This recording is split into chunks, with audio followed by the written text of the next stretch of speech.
Good morning. I'm really pleased to be able to participate today, even though I couldn't make it in person, unfortunately. I found it surprisingly difficult to talk to a PowerPoint without an audience, but here goes.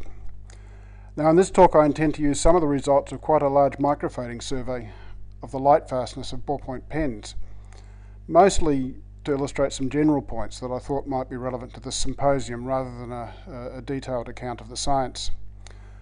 Along the way, I also hope to provide a glimpse of a few interesting phenomena, including some that appear to challenge common assumptions about light fading, and also talk about how these inks and other potentially non-light fast colorants might or might not be more safely exhibited. If the technology works, you should be able to interrogate me via Skype at the end of the presentation. Ballpoint pen inks are obviously a very important documentary medium, but also in the fine arts to an extent I hadn't really appreciated. I've fade tested two of these documents myself, the Mabo Speech Centre for the National Library of Australia.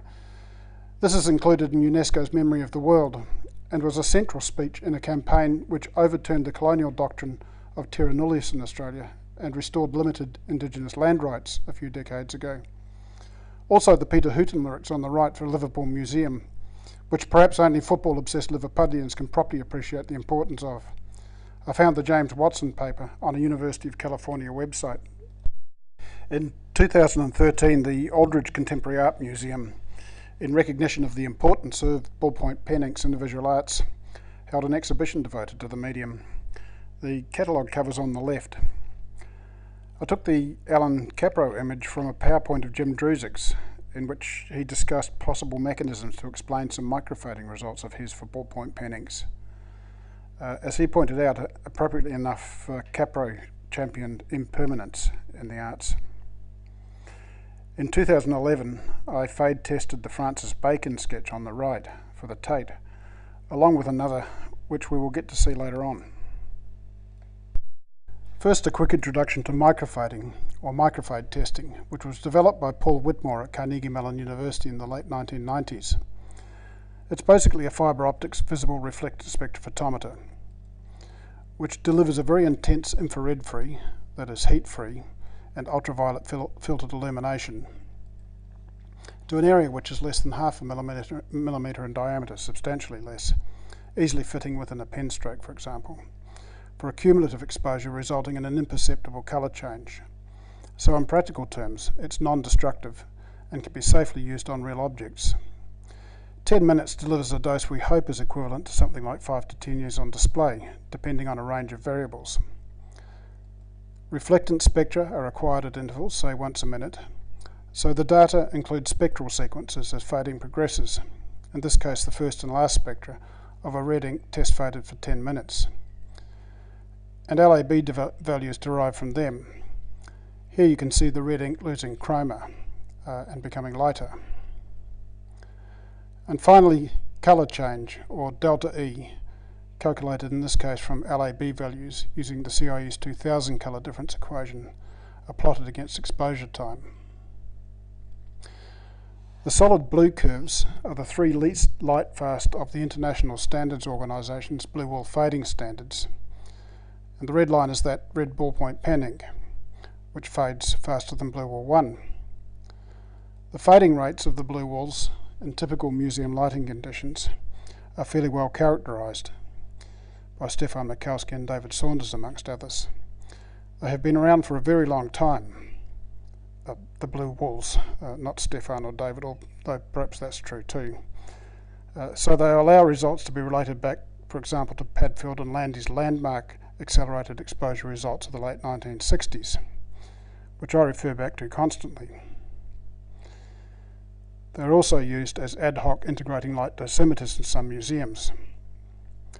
Because it's non-destructive, rapid, and crucially doesn't rely on colorant identification, microfading is a revolutionary light fastness screening tool for collections, which can also help to identify colorants under some situations. Of course, it suffers from the usual uncertainties of all accelerated exposure studies, but we already rely on accelerated results anyway. It probably costs as much as a good photocopier, and it's a method suitable for conservators to use in the conservation lab. Here's my experimental setup, including the chamber I built to maintain different environments. In this case, very low relative humidity and oxygen levels less than 10 parts per million, which I'll call anoxia from now on. Microfade testing is carried out through the transparent lid. You can see my very low oxygen nitrogen bottles in the background. I wanted to look at the effect of anoxia and low RH because they're generally thought to have a protective effect against light fading, usually assuming photooxidation. There's a history of low oxygen display cases, in fact, being touted almost as panaceas against light fading and other assumed oxidative assaults as well, even without prior testing to see whether they work at all, or if they do, how well. Before looking at some fading results, let's see what two published lighting guidelines say about ballpoint pen inks. The UK PAS 198 specification directly refers to them, placing them in a high sensitivity range equivalent to Blue Wall 3 or worse. This is because in general terms, the poor light fastness of many of these inks has been well known for a long time. Because Blue Wall 1 is 3 times less light fast than Blue Wall 2, which is 3 times less light fast than Blue Wall 3, and so on, this spans a range of between 1 and 2 orders of magnitude. For some reason, black inks aren't mentioned here, although they use many of the same dyes and mixtures as the blue and the red. While CIA 157 doesn't directly reference ballpoint pen inks, it mentions dyes like the anilines and eosine, used from the start in ballpoints and still employed now. Mostly not for their light fast qualities, as we shall see, but for their coverage. A little ink goes a long way. I'll be returning to CIE 157 later, but the observations I'll make in the light of the ballpoint pen ink results apply to all generalised lighting guidelines. Okay, let's move on to some results under more or less ambient conditions.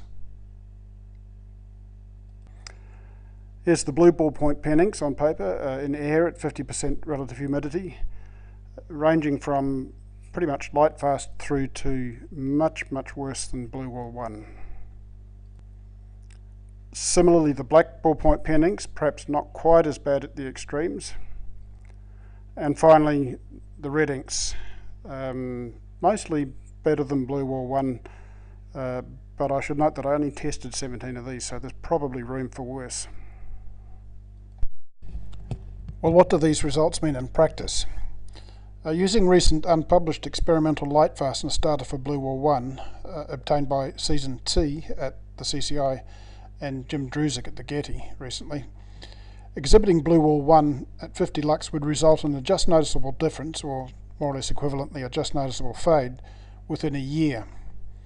To put that into perspective, at the National Museum of Australia, using the logic of a V&A guideline that we based ours on, we aspire to limit fading to that amount in 50 years, and CIE 157, for example, recommends 100 years. The really fugitive inks would reach that limit within 2 to 6 months.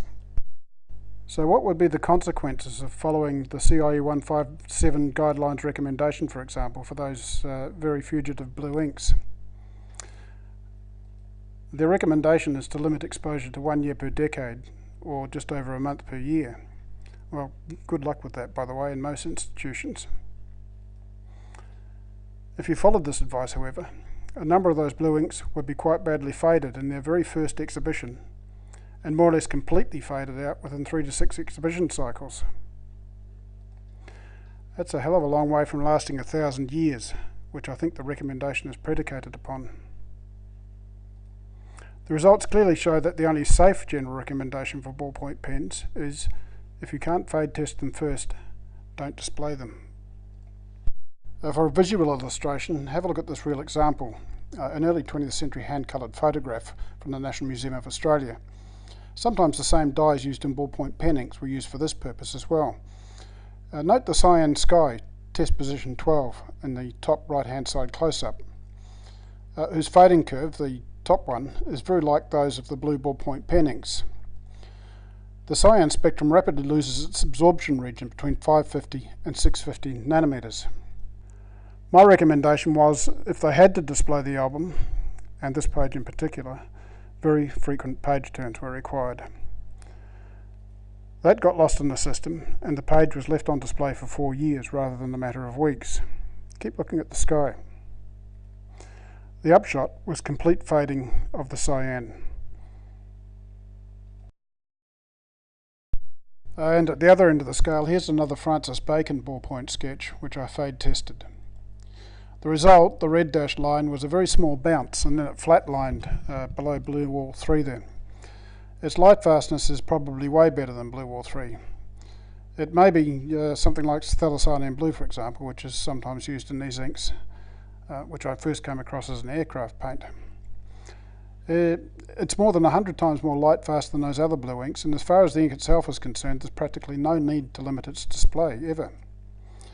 These very interesting preparatory sketches for paintings are often not displayed with the finished work because of restrictive guidelines for the display of works on paper. Having seen the extremes of fading and the meaninglessness of average behaviour, and therefore the compromises involved in generalised lighting guidelines like CIE 157, I want to be more explicit about why, in my experience at least, they're mostly useless. My comments relate particularly to museums, galleries, libraries and archives with substantial modern holdings, that is, the last 150 years or so since the William Perkin Revolution and the explosion of synthetic colourants. The qualifiers, a few, many or most that I have underlined, might be scientifically accurate, but they put conservators in an impossible position. Does many include the colour on the object I'm looking at, or is that an exception? How can I tell?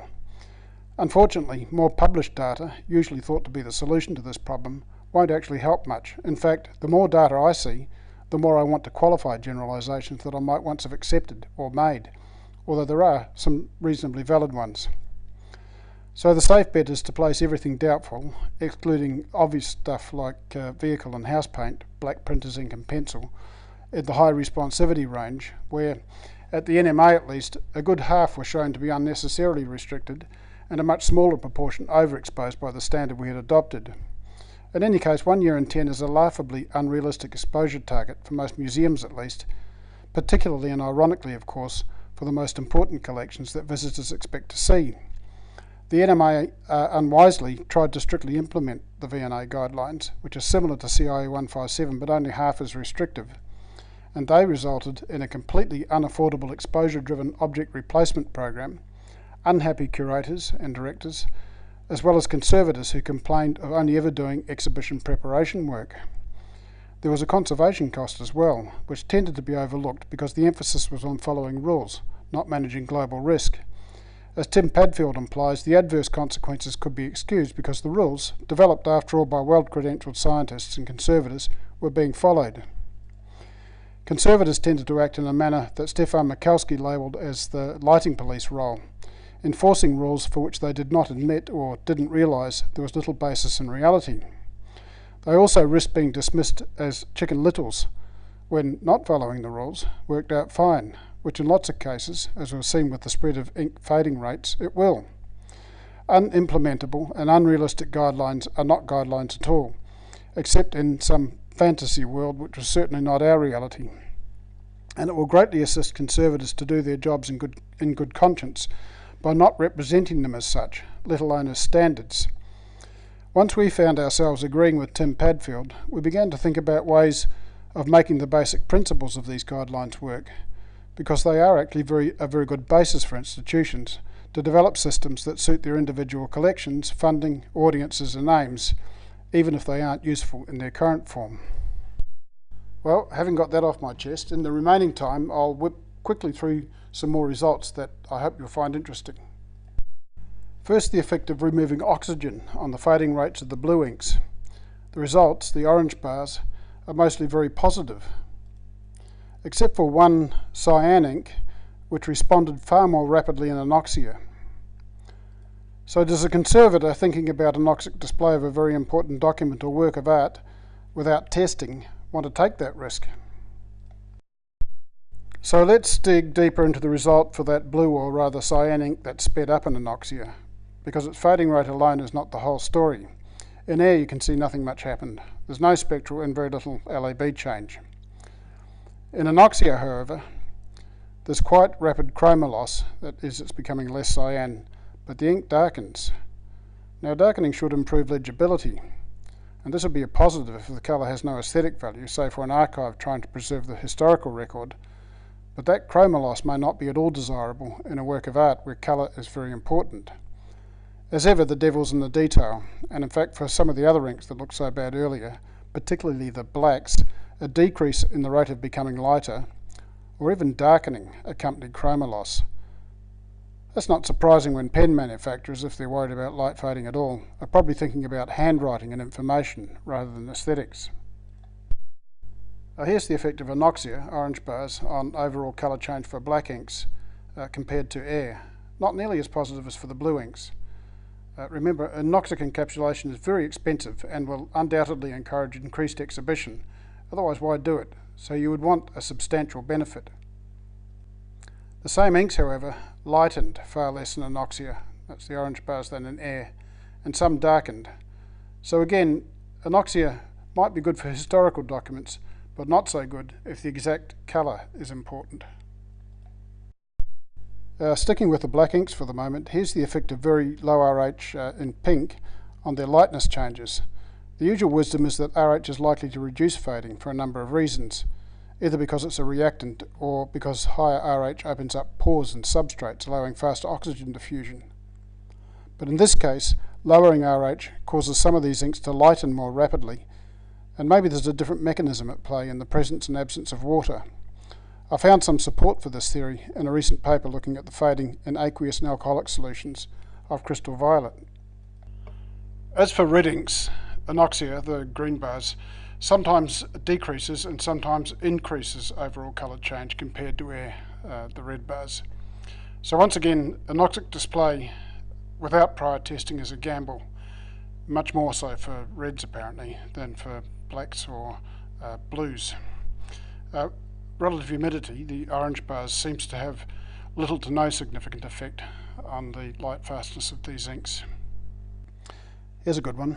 The right-hand photo is of a blue ink on a 250 nanometer pore size millipore filter, which I use as 100% white reflectance standards, a trick I learnt from Ruth Johnson Feller's book on colour science.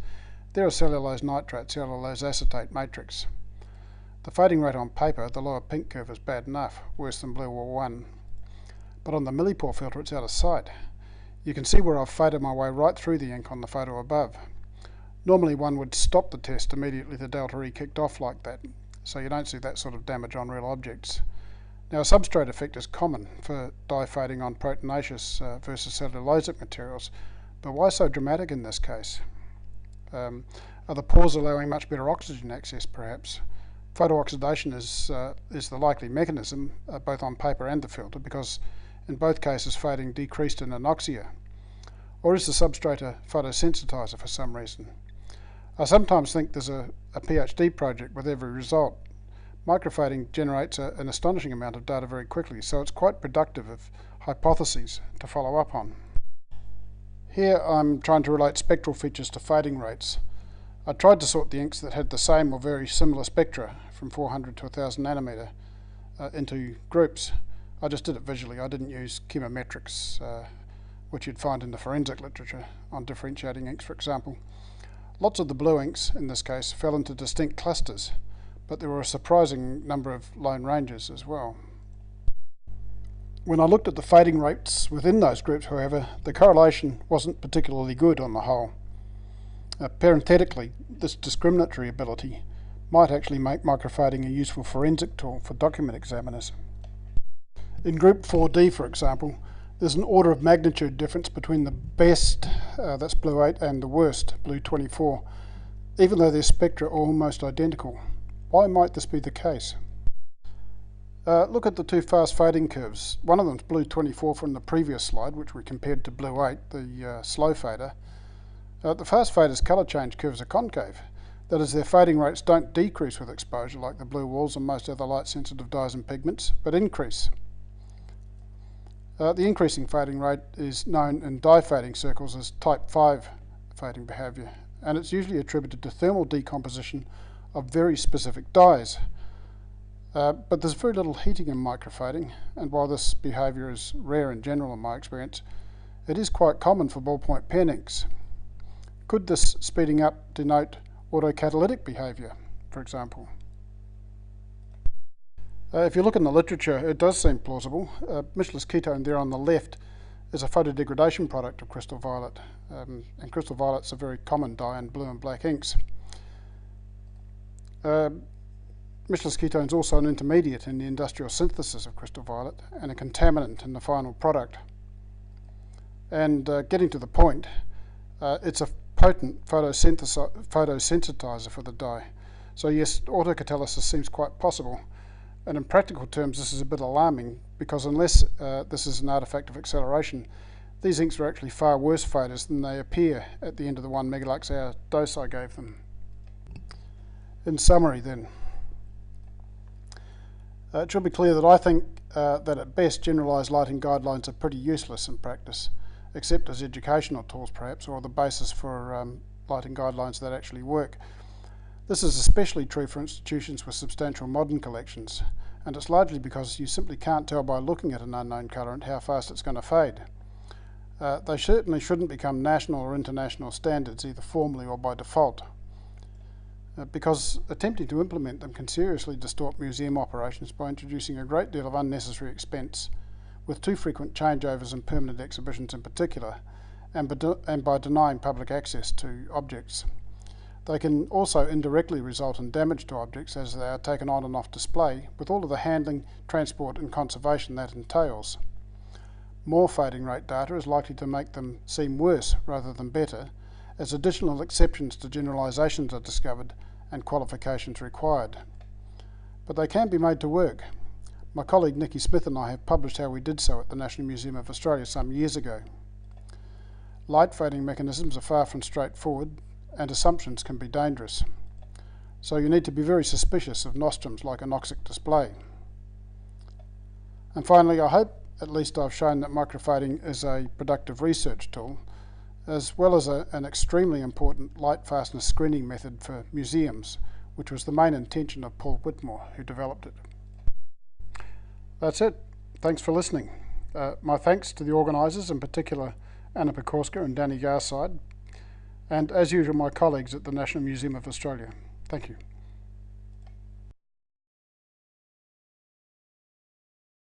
I'm Ronnie Luo, right? I can say, right, I'm wearing the hat of the CIE as well.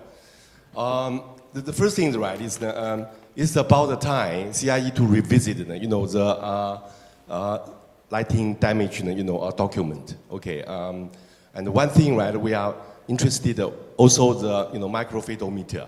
Okay, Delta E 2000 is the unit to be used. It's excellent, right, in a way to do it.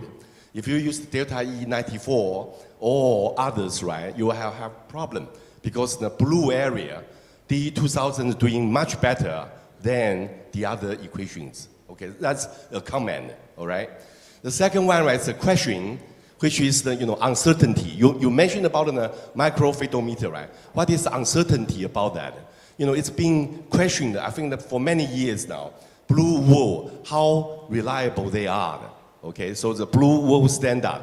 So the question is, right, is uncertainty on the microphadometer systems. And the last one is the blue wool, will they sustain forever? Okay, and is there a better way to do it? Did you get any of them, Bruce?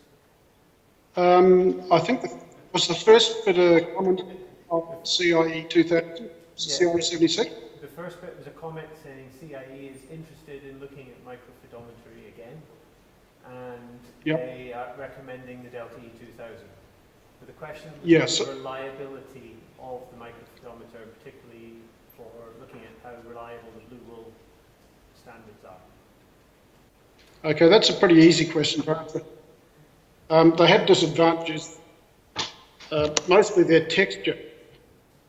I'm sorry, I'm getting an echo, so it's like talking on a telephone with an echo.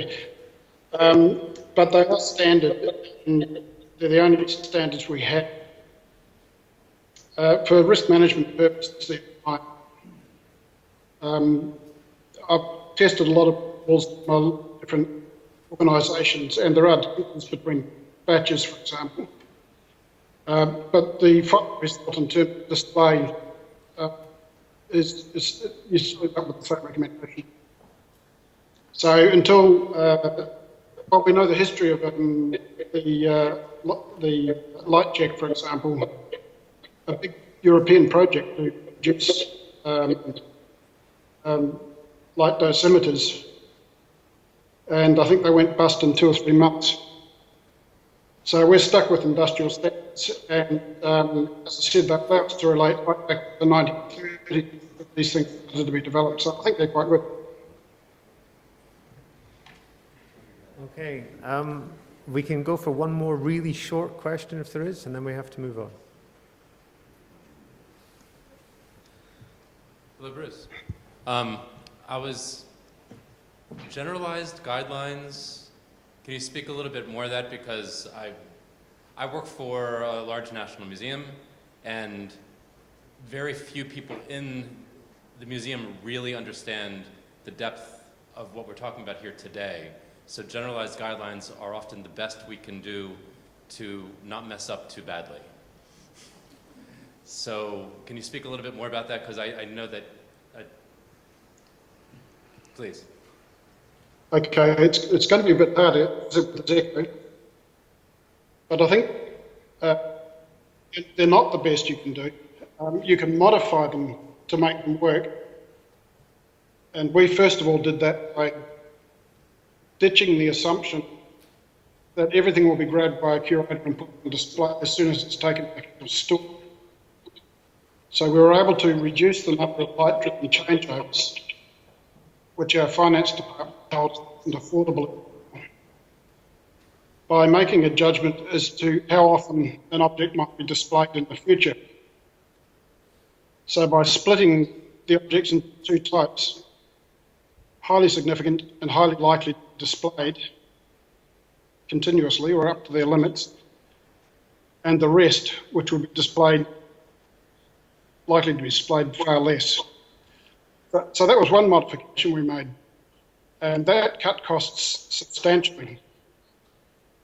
The other modification we made was using microfading, and unfortunately, as you can see, the blue ballpoint pennings, you've got no choice but to measure if something's really important. So it's like any other risk management. If it's highly significant, you have to go the extra mile, you have to take the risk. There's no middle ground. There's no point in using CIE 157 or the British guidelines or the VNA guidelines, one of those bad fading risks. You're going to lose them. It may be the best you can do, but for an important document, it's not good enough.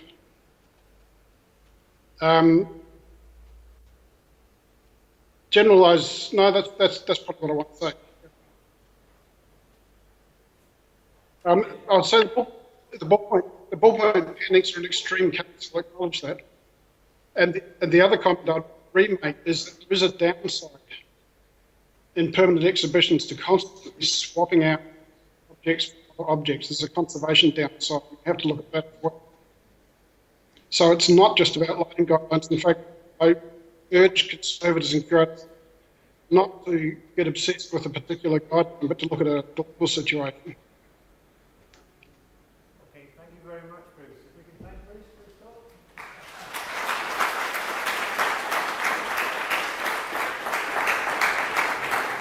Yeah, thank you.